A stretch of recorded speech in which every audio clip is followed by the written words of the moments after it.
Evening everyone, मैं Mulayam Singh Yadav arise studies के digital platform पे आप सभी का हार्दिक स्वागत करता हूं।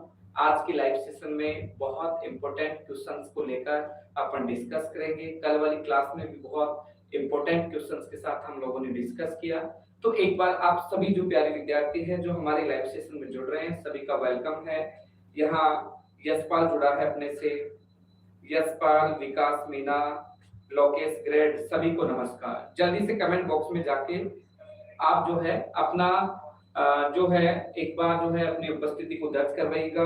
सतवीर सिंह झुंझुनूसी, राम राम, नमस्कार आपको भी। निशा शर्मा जुड़ी है, गुड इवनिंग। ठीक है, तो देखिएगा जैसे आज के जो क्वेश्चंस है उन क्वेश्चंस का आप भी कमेंट बॉक्स के माध्यम से आप अपना अपना आंसर डालिएगा, ताकि जो है क्वेश्चन की क्लियरिटी के अंदर और भी गजब वाला सुधार हो सके। ठीक है, काफी लोकेश, ठीक है, दीपक पाड़ीगर, निशा शर्मा, पुष्पेंद्र बैसला, गुड इवनिंग, नमस्कार। तारा जुड़ी है, दीप सिंह जुड़ा है, आपने भी अपना अपना धीरे धीरे आंसर देना स्टार्ट कर दिया। तो जल्दी से कमेंट बॉक्स में जाकर राजेंद्र वर्मा, जय राइज, काफी दिनों बाद में जुड़े हो, नमस्कार। स्टूडेंट का सफर, गुड इवनिंग। ठीक है, चलो, बहुत ही जो है इंटरेस्टिंग सेशन रहने वाला है और इसके अंदर बहुत अच्छे वाले क्वेश्चंस के साथ अपन जो है आज की क्लास की शुरुआत करने वाले हैं। यहाँ दीप सिंह जुड़ा है, कृष्णा जाट, नमस्कार, दिनेश, गुड इवनिंग। ठीक है, और यहाँ पर साथियों ने धीरे धीरे अपने आंसर देने क्या करके स्टार्ट कर दिए। ठीक है, अब यहाँ पर देखिएगा क्वेश्चन आपका जो 21 है, क्वेश्चन नंबर 21 के बारे में अपन डिस्कस करेंगे। देखिएगा, निम्न में से खरपतवार नाशक व हार्मोन दोनों की तरह कार्य करने वाला रसायन कौन सा है। तो हमारे को ये देखना है कि एक ऐसा आपका ग्रोथ रेगुलेटर आता है जो हार्मोन और आपके खरपतवार नाशक दोनों के समान कार्य करता है। ठीक है, यहाँ पर ऑप्शन नंबर 1 है जिसे आपका जिब्रेलिक एसिड। ऑप्शन नंबर जो 1 है वो क्या है दोस्तों, आपका जिब्रेलिक एसिड। ऑप्शन नंबर 2 है आपका इथाइलिन। ऑप्शन नंबर 3 है पेंडिमिथाइलिन और एक आता है 2-4-D। जल्दी से कमेंट बॉक्स में जाकर क्वेश्चन नंबर आपका जो फर्स्ट है उसका आप राइट आंसर दीजिएगा। ठीक है, बिल्कुल, यहाँ पे काफी मित्रों ने ऑप्शन नंबर 1 पीजीआर का रूप में 20 ppm लेस देन। ठीक है, चलो देखते हैं। दीप सिंह, राम राम, दिनेश, सतवी, संजय, तारा, लोकेश, मनोज यादव, मैरोली से नमस्कार सर। अनु यादव, गुड इवनिंग। रवि शर्मा ने डी जवाब दिया है। चंद्र प्रकाश शर्मा कह रहा है सर डी आंसर होगा और डी के अंदर यहाँ पर 2,4-D आपका दे रखा है। ठीक है, तो बिल्कुल आप लोगों ने बिल्कुल सही जवाब चुना है। ठीक है, अब यहाँ पर अपन बात करेंगे। देखो, एक होता है जैसे 2,4-D जो होता है, 2,4-D को आप वेरिसाइड और आपका प्लांट ग्रोथ रेगुलेटर दोनों प्रकार से आप इसको काम में ले सकते हो। जैसे अपन बात करेंगे, जैसे आपका एक होता है आपका वेडिसाइड। ठीक है, तो वेडिसाइड के अंदर मोर देन 20 ppm, जब आप 20 ppm से अधिक मात्रा में 2,4-D का प्रयोग करते हो, ऐसी कंडीशन में 2,4-D एक खरपतवार नाशक का काम करता है। और यदि आप जो है वो लेस देन 20 ppm जो है इसकी मात्रा में प्रयोग करते हो, तो ये जो है ये एक प्रकार के प्लांट ग्रोथ रेगुलेटर का काम करता है। ठीक है, तो यहाँ पर क्वेश्चन नंबर आपका जो 21 है इसका जो सही जवाब होगा वो होगा ऑप्शन नंबर 1। और आपने कई बार नोटिस किया हो, ये क्वेश्चन आपकी एग्जाम के अंदर बहुत बार पूछ जाता है, पूछ लेते हैं कई बार इन क्वेश्चनों को, इसलिए एग्जाम के अकॉर्डिंग ये क्वेश्चन आपका बहुत ज्यादा इंपॉर्टेंट है। ठीक है, चलो सेकंड जो आपका क्वेश्चन है 22, यहाँ पे गुंजन जुड़ी है अपने से, good evening. Krishna Jat D answer दिया है। संदीप सिंह, गुड इवनिंग, नमस्कार। ठीक है, आप सभी ने यहाँ पर डी आंसर चुना है।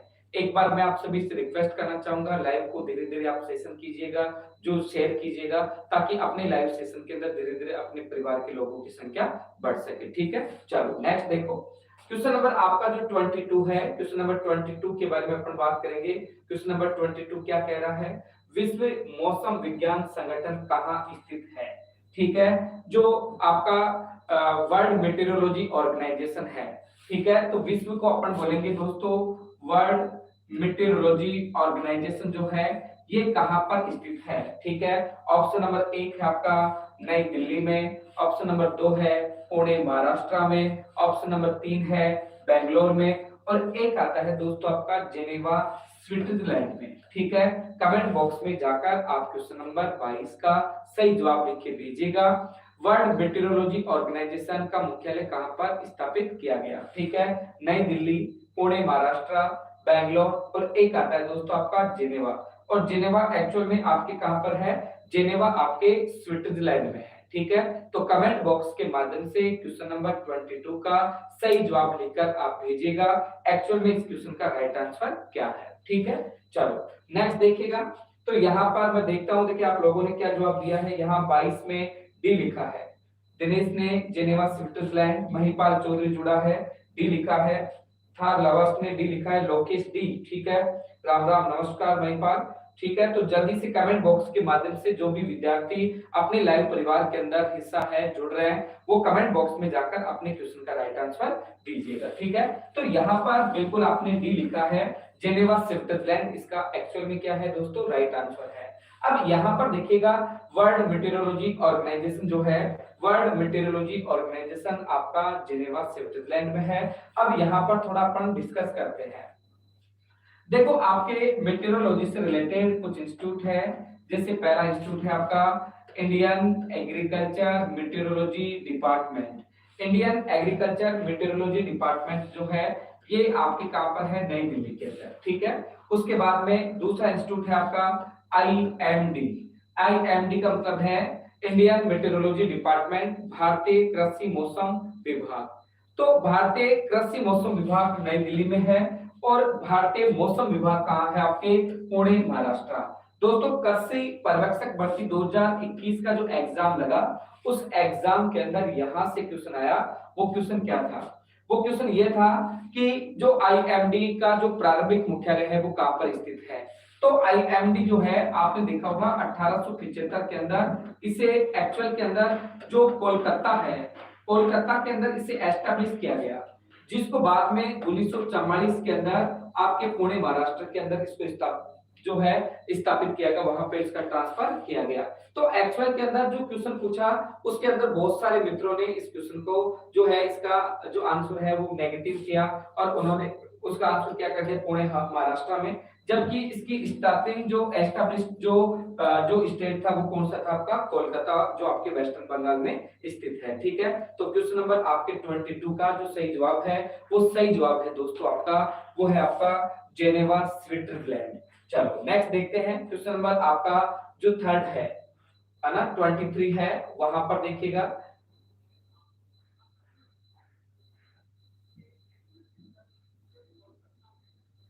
चलो ठीक है, यहाँ पे क्वेश्चन नंबर 23 की बात करेंगे। क्वेश्चन नंबर 23 देखो क्या कह रहा है। सर एग्रीकल्चर की 2 क्लास लगेगी अब से। चलो बढ़िया, ठीक है। 1950 में स्थापना, बिल्कुल मैं इन्वॉल्व। सुनील जी कह रहे हैं सभी जो स्टूडेंट हैं वो एक बार लाइव सेशन को ज्यादा से ज्यादा लाइक और शेयर कीजिएगा। ठीक है, अपने व्हाट्सएप स्टेटस पे, फेसबुक के माध्यम से अपने सभी मित्रों तक इस क्लास को भेजने का काम कीजिएगा। ठीक है, चलो नेक्स्ट देखिएगा। देखो चंद्रमा जो है पृथ्वी से अति दूर आना जाना, उस स्थिति को क्या कहते हैं? जो चंद्रमा है, चंद्रमा पृथ्वी से इतनी दूर जाता है, उस स्थिति को क्या कहता है? ठीक है, तो एक्चुअल के अंदर देखिएगा, अपने जैसे ये आपका सराउंडिंग एरिया है, ठीक है, और इस सराउंडिंग एरिया के अंदर जैसे अपन डिस्कस कर लेते हैं, यहाँ पे आपका क्या है, यहाँ पे आपका जैसे ये चंद्रमा है, ठीक है, ये आपका चंद्रमा है। उसके अलावा जैसे अपन बात करेंगे, ये आपका जो चंद्रमा है, ठीक है, एक चंद्रमा इस स्थिति में है और एक चंद्रमा दोस्तों इस स्थिति में है। ये दोनों क्या है? चंद्रमा। और एक्चुअल के अंदर यहाँ जो है, यहाँ आपके जैसे कहने का मतलब, या यहाँ आपकी क्या है, यहाँ आपकी पृथ्वी है। ठीक है, तो एक तो कहने का मतलब यहाँ अपने को बात करनी है कि चंद्रमा जो है वो क्या है। यहाँ पर देखिएगा, ये चंद्रमा पृथ्वी के पास है, तो चंद्रमा का पृथ्वी के पास होना क्या कहलाता है। और एक है ये देखिए, चंद्रमा यहाँ क्या है, आपके अति दूर है। तो इस कंडीशन के अंदर यहाँ पूछा जा रहा है, जब चंद्रमा अपनी पृथ्वी से अति दूर होता है, उस कंडीशन को अपन क्या कहते हैं? तो चंद्रमा का पृथ्वी से दूर होना क्या कहलाता है? सचिन यादव गुड इवनिंग, संजय मनोज कुमार गहलोत, नमस्कार मनोज। ठीक है, यहाँ पर महिपाल ने जवाब दिया उपभोग। ठीक है, चलो देखते हैं अपन। संजय, रवि शर्मा, ज्यादातर लोगों ने यहाँ पर ठीक है सेपट जुड़े हैं, नमस्कार, गुड इवनिंग। सचिन ने बी जवाब दिया है, लोकेश ग्रेड कह रहा है सर बी। ठीक है, उपभोग। ठीक है, तो देखो एक्चुअल के अंदर क्या होता है, जैसे एक होता है अपभोग और एक आता है उपभोग। ठीक है, जल्दी से यहाँ इंदिरा चौधरी कह रही है सर अतिभूत। ठीक है, तो एक्चुअल में अतिभूत तो नहीं होगा, दो ही कंडीशन होगी, या तो अपभूत होगा या क्या होगा उपभूत। ठीक है, तो जल्दी से कमेंट बॉक्स में जाके क्वेश्चन नंबर आपका जो है 23 है, इसका राइट आंसर दीजिएगा। दिनेश यादव कह रहा है सर ए आंसर होगा। ठीक है, चलो देखते हैं। बिल्कुल सचिन, गुड इवनिंग, नमस्कार। कृष्णा जाट जुड़ी है, सुनील जी नमस्कार। Anil, Indian metrology department Pune Maharashtra, बिल्कुल ठीक है। काफी स्टूडेंट धीरे धीरे अपने लाइव सेशन के अंदर जुड़ रहे हैं। यहाँ पर गुंजन ने जवाब दिया है बी, सतवीर सिंह ने बी जवाब दिया है, अनिल यादव कह रहा है सर ए। ठीक है, तो यहाँ पर देखिएगा जो आप लोग हैं बहुत ज्यादा कंफ्यूज हो। ठीक है, तो देखो यहाँ पर एक होता है उपभू और एक होता है अपभू। उप का मतलब होता है पास, ये जो है ये तो एक्चुअल में क्या है, पास है। ठीक है, और जो आपका अपभू है ये है बेटा आपके अति दूर। ठीक है, अब आप इस कंडीशन के अंदर इसका आप सही जवाब क्या मानते हो, यहां पर लिख रखा है अति दूर, तो ये देखिएगा ये कंडीशन जो है अति दूर और इस कंडीशन में आंसर होगा आपका अपभू। ठीक है, तो यहाँ पर ऑप्शन नंबर 1 जिस साथी ने चुना है उसी साथी का ये क्वेश्चन क्या है, राइट आंसर है। ठीक है, रोशनी यादव ने, दिनेश ने, बाकी तारा ने भी बी लिखा है। उपभू का मतलब, उप का मतलब होता है पास और अप का मतलब होता है दूर। ठीक है, तो यहाँ पर ऑप्शन नंबर 1 आप लोगों ने चुना है, आप लोगों का क्या है दोस्तों, ये राइट आंसर है। ठीक है, और एक्चुअल के अंदर देखिएगा जब चंद्रमा पृथ्वी के पास में रहता है या चंद्रमा पृथ्वी से दूर रहता है, उस दोनों ही कंडीशन के अंदर हमारे को कृषि कार्य नहीं करने चाहिए। ठीक है, और इस समय आप कोई कृषि कार्य करते हो तो हमारे फसल उत्पादन में क्या आ जाती है दोस्तों, कमी आ जाती है। ठीक है, तो यहाँ पर इसका जो सही जवाब है वो क्या होगा, राइट आंसर होगा आपका 1 जिसमें लिख रखा है अपभू। ठीक है, चलो कोई नहीं, प्यारा सा क्वेश्चन था, फिर भी आप कंफ्यूज हुए, कोई बात नहीं। नेक्स्ट क्वेश्चन के ऊपर चलेंगे। क्वेश्चन नंबर आपका देखिएगा, क्वेश्चन नंबर आपका जो 24 है। ठीक है, क्वेश्चन नंबर 24 देखिएगा। क्वेश्चन नंबर 24 के अंदर बात करेंगे पूर्णिमा के 48 घंटे पूर्व बुआई करने पर क्या प्रभाव पड़ता है। जो अपना जो चंद्रमा है, चंद्रमा के 48 घंटे पूर्व जो पूर्णिमा आती है, पूर्णिमा का मतलब आपने देखा होगा उस समय जो चांदनी रात होती है, और चांदनी रात के अंदर क्या होता है दोस्तों, चंद्रमा का बायोडायनेमिक पावर ज्यादा रहता है। तो चंद्रमा का बायोडायनेमिक पावर ज्यादा रहने के कारण जो जल का जो आकर्षण होता है वो चंद्रमा की ओर ज्यादा होता है। तो जल का आकर्षण चंद्रमा की ओर ज्यादा होने के कारण जो अपनी फसलें हैं उन फसलों के बीजों को पर्याप्त मात्रा में नमी मिलती है, और नमी मिलने से उसके क्या क्या हमारे लिए लाभदायक परिणाम आते हैं। एक आता है बीज अंकुरण शीघ्र होगा, पौधे रोग मुक्त होते हैं, उत्पादन में वृद्धि होती है, और एक आता है उपरोक्त सभी। जल्दी से क्वेश्चन जो है, क्वेश्चन आपका 24 है, इसका आप राइट आंसर दीजिएगा। वीरेंद्र चौधरी नमस्कार। ठीक है, दीपांशु कराना सर नमस्ते, नमस्ते भाई आपको भी। चौधरी जी बी आंसर दिया है आपने, उपरोक्त सभी। ठीक है, पंकज मेहता जुड़ा है, आपने बी आंसर दिया है, पौधे रोग मुक्त होते हैं। चलो देखेंगे अभी, जल्दी से कमेंट बॉक्स में जाके क्वेश्चन नंबर आपका 24 है, उसका आप राइट आंसर दीजिएगा। ठीक है, आरती माली जुड़ी है, आपने बी जवाब दिया है और लिखा है उपरोक्त सभी। ठीक है, अन्नू यादव ने डी जवाब दिया, संजय ठीक है, चलो मनोज कुमार गहलोत आपने सभी ने यहाँ पर डी जवाब दिया है। बिल्कुल आपका देखो ये सही जवाब है। देखो सही जवाब क्यों है, यहाँ पर देखिए पूर्णिमा के समय जैसे कि मैंने बताया कि जो आपका चंद्रमा का बायोडायनेमिक पावर होता है वो जल की ओर क्या रहता है, आकर्षित करता है जल को। तो हमारी जो कहने का मतलब जो सोइल है, क्लाइमेट है, उसमें मॉइस्चर ज्यादा रहेगी। अब मॉइस्चर ज्यादा रहेगी तो बीजों का अंकुरण क्या होगा, तीव्र होगा, ये भी बात सत्य है। लेकिन क्लाइमेट के अंदर मॉइस्चर ज्यादा रहने से हमारे जो फसल के जो प्लांट है उसमें कोई ना कोई डिजीज आ जाती है, इससे हमारे पौधे जो है वो कहने का मतलब रोग मुक्त पौधे जो है वो तो है ना, रोग मुक्त पौधे कहने का मतलब ऐसा नहीं है। तो हमारे जो पौधे हैं वो तो एक्चुअल में क्या हो जाते हैं, रोगी हो जाते हैं। ठीक है, इसका मतलब है ये तो आपका नहीं है। ठीक है, रोग मुक्त नहीं होते बाकी रोगीले हो जाते हैं। एक आता है उत्पादन में वृद्धि। जब कहने का मतलब डिजीज आ गया, तो डिजीज आ गया तो कहने का मतलब वहां पर हमारे फसल प्रोडक्शन में भी क्या आ जाती है, कमी आ जाती है। इसलिए कहने का मतलब इस ऑप्शन नंबर बी ने हमारे उपरोक्त सभी ऑप्शन का खेल बिगाड़ दिया। क्योंकि आपने देखा होगा जो आपका पूर्णिमा का समय होता है, पूर्णिमा के समय क्या होता है, फसल में कीट व बीमारी लगने की संभावना रहती है। आपको दोस्तों याद हो अमावस्या के समय हम पपीते की पौध लगाते हैं, क्योंकि अमावस्या के समय क्लाइमेट और सोइल ड्राई रहती है।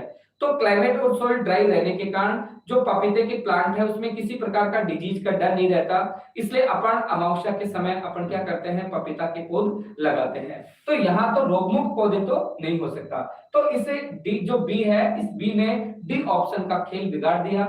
इसलिए इसका जो सही जवाब है वो क्या है, अंकुरण में क्या होती है, वृद्धि होती है। ठीक है, ठीक है। आकाश जाट जुड़ा है, नमस्कार सर जी, कैसे हो? बिल्कुल वेरीफाइड, बहुत मजा आ रहा है।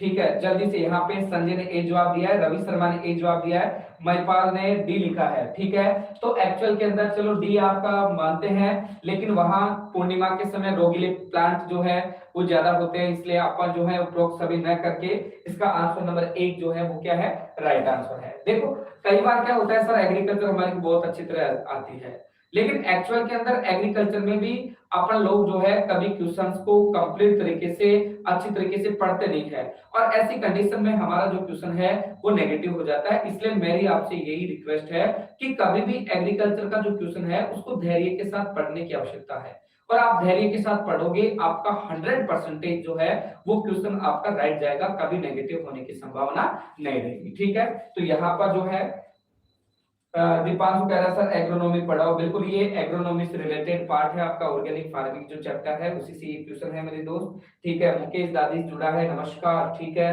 मुकेश पंडित, नमस्कार भाई मुकेश। चलो नेक्स्ट क्वेश्चन जो है, क्वेश्चन नंबर आपका 25 है, वो क्या कहता है? क्वेश्चन नंबर देखो, arise institute of agriculture Chomu Jaipur से हमारे इस इंस्टीट्यूट के द्वारा अराइज स्टडीज यूट्यूब चैनल पे शाम को 8 से 9 बजे के बीच में लाइव सेशन लिया जाता है, जिसमें एग्रीकल्चर की आगामी जो भर्तियां हैं उनसे रिलेटेड क्वेश्चंस के साथ हम जो है आपके साथ जुड़ने का प्रयास करते हैं। हमारी रिक्वेस्ट यही है आप सभी लोग हमारे लाइव सेशन का डेली हिस्सा बनिएगा, ताकि धीरे धीरे हमारे लाइव परिवार के अंदर जो है हमारे परिवार की जो संख्या है वो धीरे धीरे बढ़ती रहे। ठीक है, चलो नेक्स्ट देखो, वैकेंसी भी आएगी दोस्त, आप तैयारी करते रहो। ठीक है, नेक्स्ट देखिएगा, समान वायुमंडलीय दाब को जोड़ने वाली आवासीय या काल्पनिक रेखा को क्या कहा जाता है?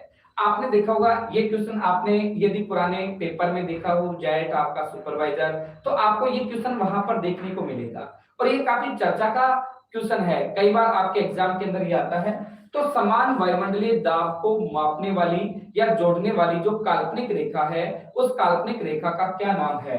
ऑप्शन नंबर 1 है आपका आइसोबार, ऑप्शन नंबर बी है आपका आइसोहाइट, एक आता है आइसोटैग और एक आता है आइसोथर्म। कमेंट बॉक्स में जाकर क्वेश्चन नंबर 25 का आप राइट आंसर दीजिएगा। इस क्वेश्चन का राइट आंसर क्या है? जैसा कि मैं देख पा रहा हूं कुलदीप सिंह यादव जुड़ा है, ए आप ऑप्शन चुना है, रवि, पंकज मेहता, मुकेश, अंजू चौधरी, कुलदीप, सभी जो दोस्त है तारा सभी ने ए लिखा है आइसोबार। ठीक है, और एक्चुअल में देखो सचिन ने भी ए लिखा है, बिल्कुल आइसोबार जो होता है समान वायुमंडलीय दाब को जोड़ने वाली जो काल्पनिक रेखा है उस काल्पनिक रेखा को अपन आइसोबार कहा जाता है। ठीक है, तो यहाँ पर ऑप्शन नंबर जो 1 है वो क्या है, इसका राइट आंसर है। चलो क्वेश्चन नंबर आपका 26 है, क्वेश्चन नंबर 26 के ऊपर चलेंगे। क्वेश्चन नंबर 26 क्या कह रहा है? क्वेश्चन नंबर 26 जो है वो कहता है, चलो देखते हैं अपन, जलवायु परिवर्तन से क्या अभिप्राय है?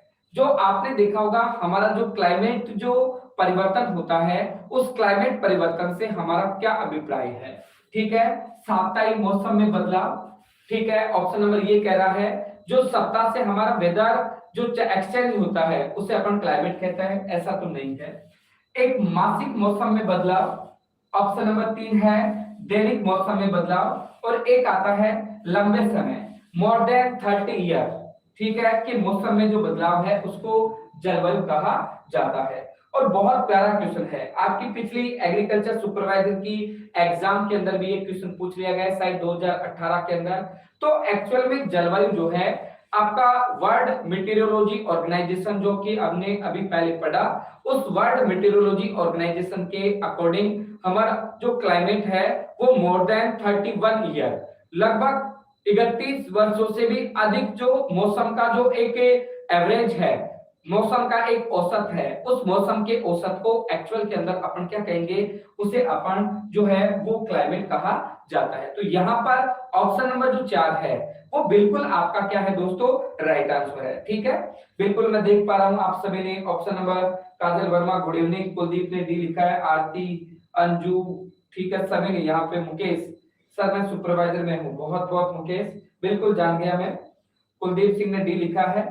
चलो तो ये आपका एक्चुअल में ऑप्शन नंबर जो डी है वो इस क्वेश्चन का क्या है दोस्तों, राइट आंसर है। बहुत प्यारा सा क्वेश्चन था और आपके एग्जाम के अंदर ये क्वेश्चन कई बार पूछ लिया जाता है। ठीक है, तो आप जो है कई बार आपके इंपोर्टेंट क्वेश्चन है, आप नोटबुक रखा करो ताकि कुछ क्वेश्चंस को जो है आप है ना एक बार थोड़ा सा उसको रिटन कर लिया करो ताकि वो क्वेश्चन आपके लिए थोड़ी सी हेल्पफुल हो। क्वेश्चन नंबर देखिएगा, क्वेश्चन नंबर 27 है, निम्न में से कौन सा एक लघु दिवसीय प्लांट है। ठीक है, लघु दिवसीय को अपन बोलेंगे, एक आता है आपका जैसे एलडी प्लांट आता है, एलडीपी, एक आता है एसडीपी प्लांट आता है, एक आता है आपका इंटरमीडिएट या day neutral day plant, NDP बोलते हैं जिसको। ठीक है, तो यहाँ पर एक्चुअल के अंदर जैसे आपका शॉर्ट डे प्लांट का आपको एग्जांपल देखना है। ठीक है, शॉर्ट डे के अंदर पहला है आपका गेहूं, व्हीट, और दूसरा है आपका बार्ले, एक है आपका राइस और एक आता है आपका जय। ठीक है, जल्दी से कमेंट बॉक्स में जाकर क्वेश्चन नंबर 27 का राइट आंसर देखिएगा, निम्न में से कौन सा एक लघु दिवसीय वाला पौधा है, गेहूं, जौ, चावल और एक है बेटा आपका जय। कमेंट बॉक्स के माध्यम से आप अपना अपना राइट आंसर दीजिएगा। वीरेंद्र चौधरी ने यहाँ पर चावल लिखा है, कुलदीप ने सी जवाब दिया है, रवि शर्मा कह रहा है सब सी आंसर राइट होगा। चलो देखते हैं एक्चुअल के अंदर इस क्वेश्चन का राइट आंसर क्या होगा। अब मैं आपको थोड़ा सा बताना चाहूंगा आपका एसडीपी प्लांट क्या है। आपने फोटो पैराडिज्म को पढ़ा, प्रकाश प्रदीप कालिता, प्रकाश प्रदीप कालिता के अंदर क्या आता है, प्रकाश प्रदीप कालिता के अंदर आता है कि जैसे जो प्लांट है उस प्लांट में फ्लोरिंग का जो समय आता है, उस प्लांट के अंदर फ्लोरिंग के समय जो प्रकाश के प्रति जो अनुक्रिया प्रकट करता है उस समय उसको कितने लाइट की रिक्वायरमेंट होती है, उसे अपन प्रकाश प्रदीप्ति कालिता कहा जाता है। आपका जो शॉर्ट डे प्लांट है, शॉर्ट डे प्लांट आपने देखा होगा 8 से 10 घंटे प्रकाश की आवश्यकता, इसको चाहिए मोर देन आपके 14 आवर्स और इसमें प्रकाश की ड्यूरेशन का कोई इफेक्ट नहीं आता। अब मैं आपको बताना चाहूंगा जैसे आपके गेहूं, जौ और जय, गेहूं जो ये रबी का क्रॉप है, ये आपके रबी का क्रॉप है और ये आपके रबी का क्रॉप है, लेकिन आपका यहाँ पर जो चावल है, चावल आपके किस ऋतु का क्रॉप है बेटा, ये आपके खरीफ का क्रॉप है। आपने देखा होगा रबी की जो फसलें होती है इसमें दिसंबर से जनवरी माह में, मोस्टली जनवरी माह में फ्लोरिंग आती है और जनवरी माह में फ्लोरिंग आते समय दिन का जो ड्यूरेशन है वो बढ़ता है। इसका मतलब सभी रबी के जो प्लांट है वो किसके उदाहरण है, वो एलडीपी के उदाहरण है। और सभी खरीफ के प्लांट जैसे अभी आपने देखा होगा फ्लोरिंग का समय चल रहा है खरीफ के अंदर, तो दिन की लंबाई क्या हो गई, छोटी, सूर्य उदय लेट होने, ये जल्दी होने लग गया और सूर्यास्त भी क्या होने लग गया, जल्दी, है ना, सॉरी सूर्यास्त जो है वो जल्दी हो रहा है और सूर्य उदय जो है वो क्या हो रहा है, लेट हो रहा है, तो दिन का ड्यूरेशन क्या हो गया, कम हो गया।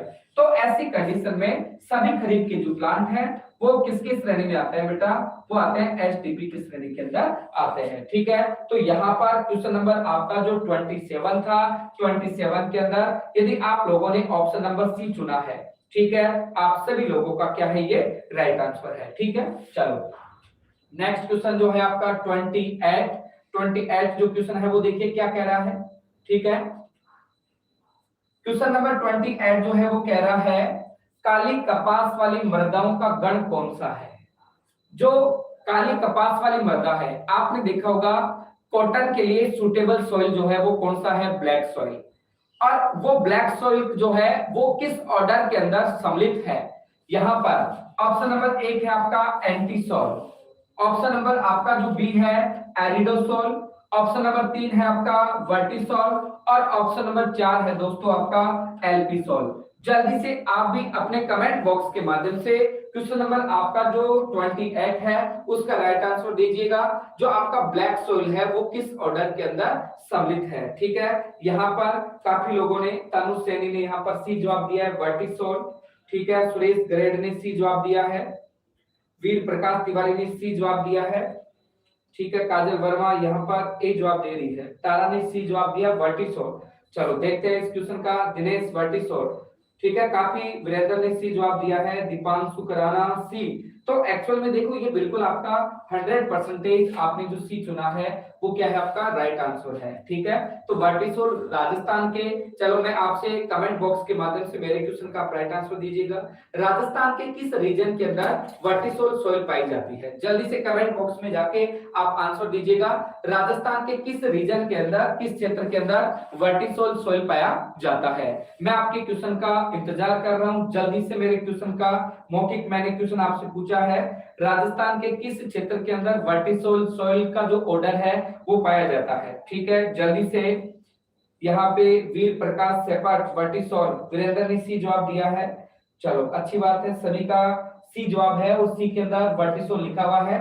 मैंने जो क्वेश्चन पूछा है, राजस्थान के किस क्षेत्र के अंदर वर्टिसोल सॉइल पाया जाता है, तो वर्टिसोल सॉइल किस क्षेत्र के अंदर पाया जाता है? जल्दी से कमेंट बॉक्स के माध्यम से आप अपना अपना जवाब दीजिएगा, ठीक है। चलो हाड़ौती, टीना निथारवाल कह रही है हाड़ौती, कोटा, बारा, बूंदी, झालावाड़। चलो देखते हैं और साथ ही क्या आंसर देते हैं इसका। जब तक आप जो है आंसर देते हो, नेक्स्ट नए क्वेश्चन के ऊपर अपन जो है वो अपनी स्लाइड को लेके चलते हैं। ये देखिएगा, ठीक है। हाड़ौती, ठीक है। अक्षिता कह रही है सर हाड़ौती, हाड़ौती बिल्कुल ठीक है। रजनी मीना ने 28 में सेकंड आंसर दिया, ये सी आंसर दिया है। तारा हाड़ौती, ठीक है। सरोज ने सी जवाब दिया यहाँ पे। सचिन, ठीक है, चलो बहुत अच्छी बात है। सभी ने बिल्कुल यहाँ पर सही जवाब दिया है। कोटा, बारा, बूंदी, झालावाड़ का जो क्षेत्र है वहां की जो मृदा का ऑर्डर है वो है दोस्तों आपका वर्टिसोल। चलो नेक्स्ट क्वेश्चन नंबर आपका 29। पौधों की वृद्धि के लिए मिट्टी की नमी की उपलब्धता की ऊपरी सीमा को क्या कहते हैं? हमारा जो प्लांट है उस प्लांट के ग्रोथ के लिए मृदा की जो नमी की ऊपरी सीमा है उस ऊपरी सीमा को क्या कहा जाता है? एक है मेट्रिक सेक्शन, एक है आपका फील्ड कैपेसिटी और एक है आपका हाइग्रोस्कोपिक गुणांक और एक आता है पीडब्ल्यूपी। अब यहाँ पर देखिएगा, पीडब्ल्यूपी का मैं फुल फॉर्म आपको बता दूं, इसका मतलब है परमानेंट विल्टिंग पॉइंट, ठीक है। जल्दी से कमेंट बॉक्स में जाके क्वेश्चन नंबर आपका 29 है, इसका आप राइट आंसर दीजिएगा। फील्ड कैपेसिटी, महिपाल ने जवाब दिया है फील्ड कैपेसिटी बी, ठीक है। तो यहाँ पर ज्यादातर स्टूडेंट्स ने अपना अपना आंसर दिया है बी, जिसमें लिख रखा है फील्ड कैपेसिटी, ठीक है। पौधों की वृद्धि के लिए मिट्टी की नमी की उपलब्धता की ऊपरी सीमा क्या कहलाती है? तो उसकी ऊपरी सीमा जो है वो क्या कहलाती है दोस्तों? फील्ड कैपेसिटी, ठीक है। तो यहाँ पर ऑप्शन नंबर बी जिन जिन लोगों ने दिया है, तिवारी साहब ने बी जवाब दिया है, विकास, रवि शर्मा, बिल्कुल सभी का, काजल वर्मा आपने भी बी जवाब दिया है, बिल्कुल इसे अपन बोलेंगे फील्ड कैपेसिटी। फील्ड कैपेसिटी आपने देखा होगा, आप सिंचाई के 48 से 72 घंटों के बाद में जो मृदा में शेष जल है जो पौधों के लिए काम आता है और ये जल 100% पौधों के लिए अवेलेबल होता है, उसे अपन फील्ड कैपेसिटी कहा जाता है, ठीक है। चलो नेक्स्ट क्वेश्चन आपका 30, क्वेश्चन नंबर 30 के ऊपर आइएगा। ये तो बहुत गजब वाला क्वेश्चन है, ये तो बहुत ही गजब वाला क्वेश्चन है, ठीक है। चलो, पैतृक पदार्थ का मृदा निर्माण में योगदान। हमारे जो पैतृक पदार्थ है उन पैतृक पदार्थों का मृदा निर्माण में जो योगदान है वो कैसा है? देखिएगा, प्रारंभ में निष्क्रिय तथा बाद में सक्रिय, ठीक है। दूसरा आता है प्रारंभ में सक्रिय और बाद में निष्क्रिय। एक आता है सक्रिय भूमिका रहती है और एक आता है निष्क्रिय भूमिका रहती है। दोस्तों आपको यहाँ पे सॉइल फॉर्मेशन का जो फॉर्मूला है वो फॉर्मूला मैं यहाँ पे बता देता हूँ। फॉर्मूला आता है S बराबर F, S बराबर F, यहाँ पर Cl plus B plus R plus T, ठीक है। और यहाँ पर देखो, यहाँ पर जो है Cl का मतलब एक आप P और लिख सकते हो, P का मतलब पेरेंटल मटेरियल। तो आपका एक हो गया क्लाइमेट, बायोस्फीयर, रिलीफ टाइम, और एक आता है पैतृक पदार्थ। इनमें से आपका Cl और B है, ये आपके एक्टिव कारक है। इसके अलावा आपका R, T और P है, ये आपके क्या है, ये कहने का मतलब पैसिव कारक है। पैसिव का मतलब क्या है, निष्क्रिय। अब इस कंडीशन में आप इसका सही जवाब क्या लिख के भेजते हो, ठीक है, जल्दी से इसका जो है सही जवाब लिख के भेजिएगा। क्वेश्चन नंबर आपका जो 30 है, ठीक है, पैतृक पदार्थ का मृदा निर्माण में क्या योगदान है, ठीक है, PCl, BRT, रजनी मीना, बिल्कुल अक्षिता ने ए जवाब लिखा है। प्रारंभिक में निष्क्रिय लेकिन बाद में सक्रिय भूमिका, ठीक है।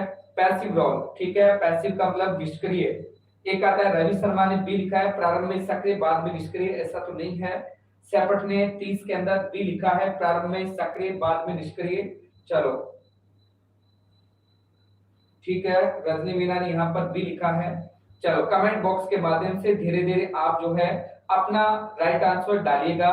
एक्चुअल में मृदा निर्माण के अंदर आपका जो पेरेंटल मटेरियल होता है, इस पेरेंटल मटेरियल का रोल रहता है।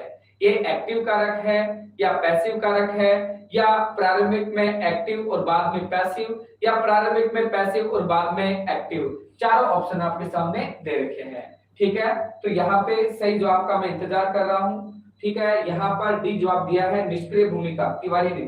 कुलदीप कह रहा है सर ए आंसर होगा, प्रारंभिक में निष्क्रिय बाद में सक्रिय, ठीक है। आर तिवारी ने ए जवाब दिया है। सच्चे ने यहाँ पर जवाब दिया है बी, ठीक है। किशन पाल सिंह नमस्कार भाई, तारा ने ए जवाब दिया है, प्रारंभ में निष्क्रिय बाद में सक्रिय, ठीक है। सानू यादव यहाँ पे जुड़े हैं, ए आंसर दिया है। महिपाल कह रहा है सर पैसिव, ठीक है। अब देखो एक्चुअल में पेरेंटल मटेरियल जो होता है, ये पैतृक जो पदार्थ होता है, ये कभी पैसिव कारक नहीं होता है ना, ये सॉरी एक्टिव कारक नहीं होता, ये हमेशा पैसिव रहता है। हमेशा पैसिव का मतलब क्या रहेगा, ये हमेशा निष्क्रिय भूमिका में रहेगा। इसलिए जिन जिन साथियों ने ऑप्शन नंबर डी लिखा है, उन सभी दोस्तों का क्या है, ये राइट आंसर। जैसे आर के अलावा ने यहाँ पे 4 आंसर लिखा है, ठीक है, बिल्कुल। अजय ने ए आंसर लिखा था, सरोज ने यहाँ बी आंसर लिखा था। बहुत कंफ्यूज करने वाला क्वेश्चन था, लेकिन बहुत प्यारा क्वेश्चन था। देखो इसने बहुत ही दिमाग को घुमाया है, ठीक है, अपने को सोचने के लिए मजबूर किया है इस क्वेश्चन ने। जबकि ये क्वेश्चन आपके लिए बिल्कुल नया नहीं है, ये बेसिक अपन है ना, कई बार आपने देखा होगा, ये आप जो है ये फॉर्मूला अक्सर आप पढ़ते हो, ठीक है। तो यहाँ पर इसका जो आंसर है वो क्या होगा, 4 होगा, ठीक है। तनु सैनी कह रहे हैं सर मेरा सही है, डी होगा, बिल्कुल, बहुत अच्छी बात है। चलो नेक्स्ट देखिएगा, क्वेश्चन नंबर आपका 31 है। क्वेश्चन नंबर 31 के बारे में अपन डिस्कस करेंगे। 31 क्या कह रहा है, ठीक है। अजय बिल्कुल, निम्न में से क्रियात्मक पोषक तत्वों का समूह कौन सा है, ठीक है। बहुत थोड़ा सा इसके बारे में अपन डिस्कस करेंगे, बहुत प्यारा क्वेश्चन है। ऑप्शन नंबर 1 है आपका एनपीके, ऑप्शन नंबर 2 है calcium magnesium sulphur, option number 3 है सोडियम कोबाल्ट वेनेडियम और सिलिका, और एक आता है दोस्तों उपरोक्त सभी। अब आपको यहाँ पर क्रियात्मक जो एलिमेंट्स है उनके बारे में डिस्कस करना है। अब मैं आपको बताना चाहूंगा, आर्नोन ने 1954 के अंदर जब अपना कॉन्सेप्ट दिया, तो अपने कॉन्सेप्ट में उसने 16 एलिमेंट्स की खोज की, और 16 एलिमेंट्स के अंदर आपने देखा होगा कार्बन है, हाइड्रोजन है, ऑक्सीजन है। उसके बाद उसने दिया प्राइमरी न्यूट्रिएंट्स के तौर पे एनपीके, और सेकेंडरी न्यूट्रिएंट्स के तौर पे दिया कैल्शियम मैग्नीशियम और सल्फर, ठीक है।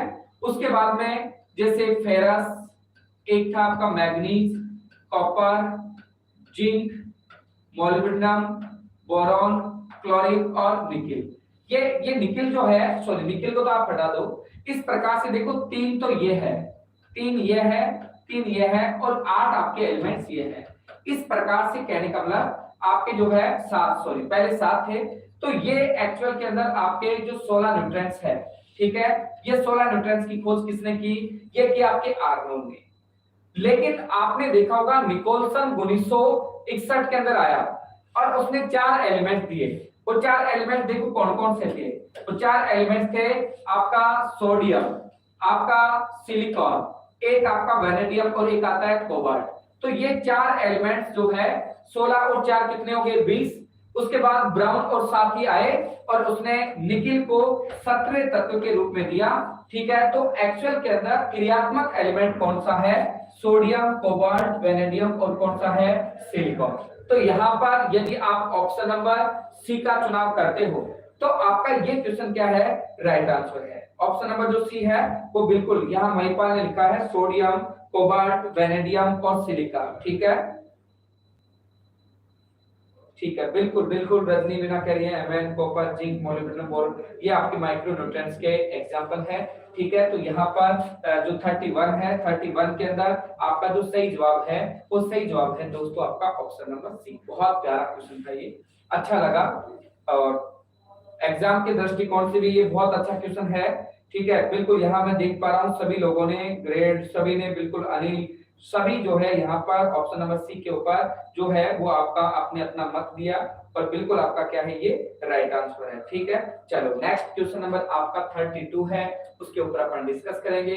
देखिएगा 32 क्या कह रहा है, arise institute of agriculture Chomu Jaipur से हमारा जो इंस्टीट्यूट है शाम के 8 से 9 बजे के बीच में अराइज स्टडीज के यूट्यूब चैनल पे आपके लिए एग्रीकल्चर सेक्टर की जो आगामी एग्जाम है उस एग्जाम के लिए लाइव सेशन लेके आता है। दोस्तों बीच के अंदर हमारे लाइव सेशन के अंदर थोड़े समय अभाव के कारण मेरा डिस्टर्बेंस रहा, मैं बीच में क्लास नहीं ले पाया, लेकिन पिछले 5 दिन से मैंने क्लासेस वापस कंटिन्यू की है। अपने पहले लाइव परिवार के अंदर 60 से 70 लोग जो है धीरे धीरे शामिल हो गए थे, लेकिन रेगुलरिटी टूटने के कारण काफी दोस्तों को एक्चुअल में अभी पता नहीं है हमारा लाइव सेशन स्टार्ट हो गया। तो मैं आप सभी लोगों से रिक्वेस्ट करूंगा, हमारे ऑनलाइन ऑफलाइन और जितने भी जो पुराने साथीगण है, जैसे हमारे इंस्टीट्यूट का लिंक आपके पास आता है अपने साथियों को मैसेज दीजिएगा ताकि वो लोग भी हमारे लाइव सेशन की क्लास का पूरा आनंद ले सके और अपने लाइव परिवार के अंदर एक्चुअल में आप लोगों की सदस्यता ज्यादा से ज्यादा बढ़ सके, ठीक है। Sir potash can is hidden hugger elements, बिल्कुल आप सही कह रहे हो।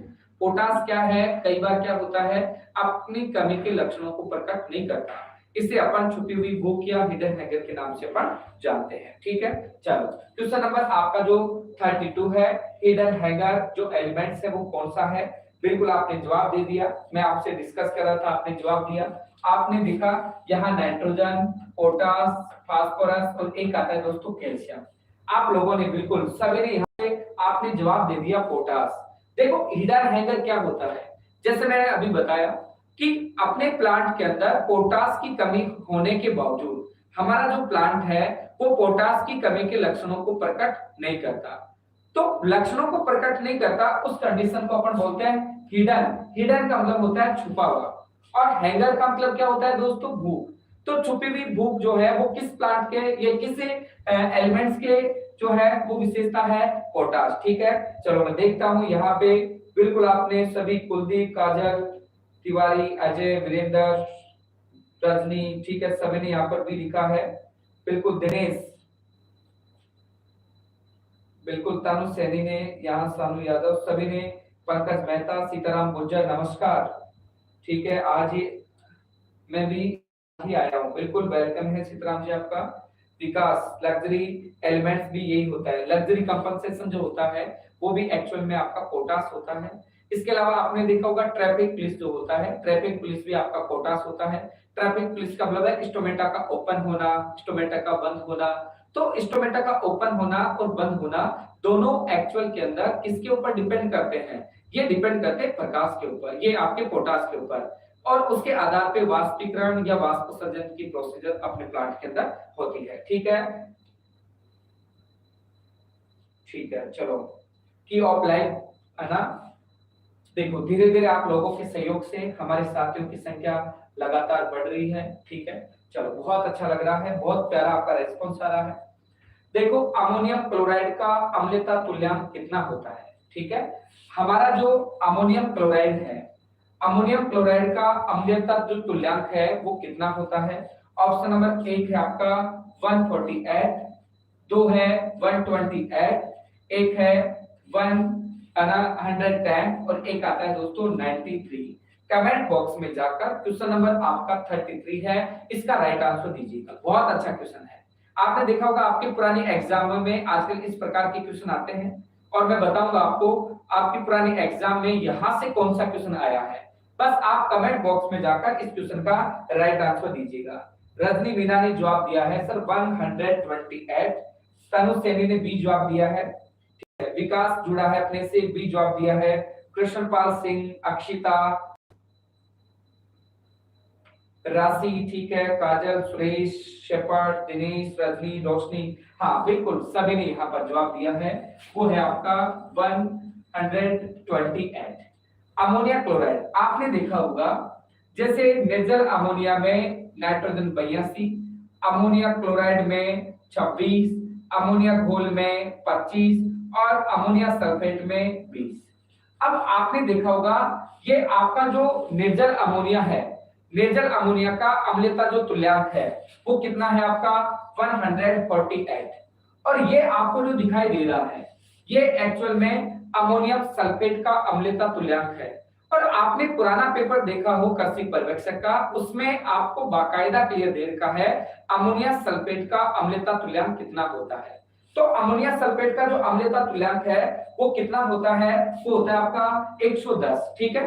और अम्लता तुल्यांक क्या है कि ये जितने भी फर्टिलाइजर है, निर्जल अमोनिया, अमोनिया क्लोराइड, अमोनिया घोल और अमोनिया सल्फेट, ये अम्लीय प्रकृति के फर्टिलाइजर है। इन अम्लीय प्रकृति के फर्टिलाइजरों के कारण जो अम्लता उत्पन्न होती है, उस अम्लता के प्रभाव को खत्म करने के लिए जो हमने सार की मात्रा डाली उसमें, उस सार की मात्रा को एक्चुअल के अंदर क्या कहेंगे अपन, उसे अपन अम्लता तुल्यांक कहते हैं। तो यहाँ पर मेरे जितने भी साथियों ने ऑप्शन नंबर सी चुना है, ये सॉरी बी चुना है, उन सभी लोगों का क्या है, ये राइट आंसर है।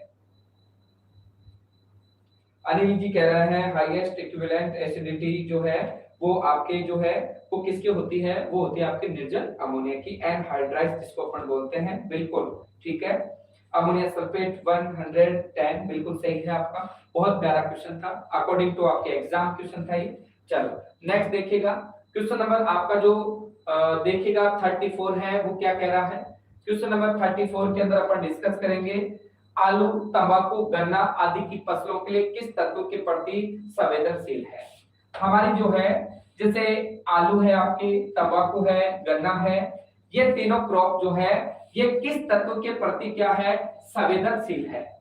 यहाँ पर ऑप्शन नंबर 1 है आपका क्लोरीन, ऑप्शन नंबर 2 है आपका फेरस Fe, एक है आपका पोटास और एक है दोस्तों आपका नाइट्रोजन। जल्दी से कमेंट बॉक्स में जाकर क्वेश्चन नंबर 34 का राइट आंसर दीजिएगा। आलू, तंबाकू और गन्ना जो कहने का मतलब किस जो एलिमेंट्स है उसके प्रति संवेदनशील होते हैं, ठीक है। यहाँ पे ringtone plus viral respect ICR में कितने सिलेक्शन है आपके, तो एक्चुअल में देखो आईसीआर में हमारा जो पिछला बैच था जो आपका 2021 का, उसमें अपने 14 स्टूडेंट आईसीआर में सिलेक्ट थे, ठीक है।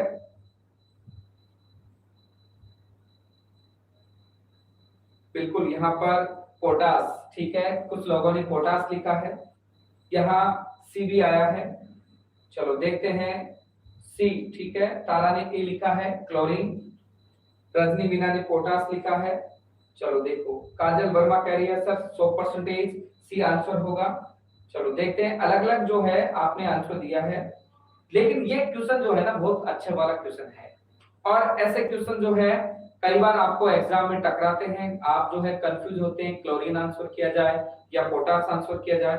चलो देखते हैं आप लोग जो है इन दोनों में से क्या आंसर निकालते हो। यहाँ विकास ने आंसर निकाला है सर क्लोरीन, यहाँ वीर प्रकाश तिवारी कह रहा है सर सी आंसर होगा। चलो देखते हैं, ठीक है। अब आपने देखा होगा, जैसे आपने देखा होगा जैसे पोटासिक जो फर्टिलाइजर है, ये पोटासिक फर्टिलाइजर जो है ये दो प्रकार के हैं, एक होता है क्लोरीन युक्त,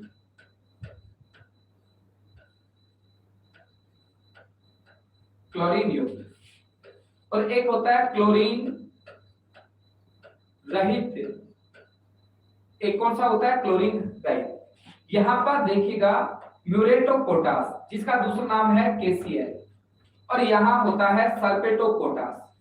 आपने देखा होगा जो हमारे सोलेनेसी कुल के प्लांट होते हैं, उन सोलेनेसी कुल के प्लांट के अंदर हम म्यूरेट ऑफ पोटास का प्रयोग न करके उसमें सल्फेट ऑफ पोटास का प्रयोग करते हैं। तो सल्फेट ऑफ पोटाश जो है उसके अंदर क्लोरीन नहीं होता और इसमें क्या होता है, क्लोरीन। तो यहाँ पर आलू है, तंबाकू है, गन्ना है, ये एक्चुअल में किस एलिमेंट्स के प्रति संवेदनशील होते हैं? ठीक है, तो उसका जो सही जवाब है वो है आपका क्लोरीन। ठीक है, तो यहाँ पर दोस्तों क्वेश्चन नंबर आपका जो 34 है उसका जो राइट आंसर है वो है आपका क्लोरीन। तो मेरे जिस भी साथी ने ऑप्शन नंबर 1 को आंसर चुना है उन सभी लोगों का क्या है ये राइट आंसर। बाकी लोगों ने पोटाश चुना। पोटाश के कारण मानते हैं जो ट्यूबर क्रॉप आती है, ट्यूबर क्रॉप के अंदर ट्यूबर फॉर्मेशन के लिए एक्चुअल के अंदर वहां पर पोटाश की आवश्यकता होती है, क्योंकि कंद वाली फसलों में पोटाश एलिमेंट्स के कारण जो है वो क्या होता है, ट्यूबर का साइज बढ़ता है। ठीक है, लेकिन एक्चुअल में यहाँ पर जो है उसका जो राइट आंसर होगा वो होगा क्लोरीन।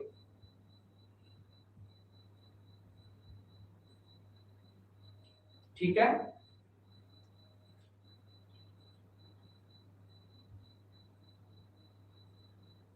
हाँ बिल्कुल।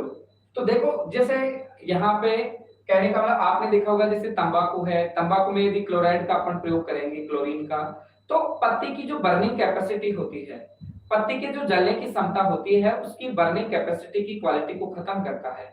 इसलिए कपास ये सॉरी आपकी जो तंबाकू है, तंबाकू की जो गुणवत्ता है वो गुणवत्ता एक्चुअल में क्या हो जाती है दोस्तों, खराब हो जाती है। तो यहाँ पर क्लोरीन क्या है इसका सही जवाब है।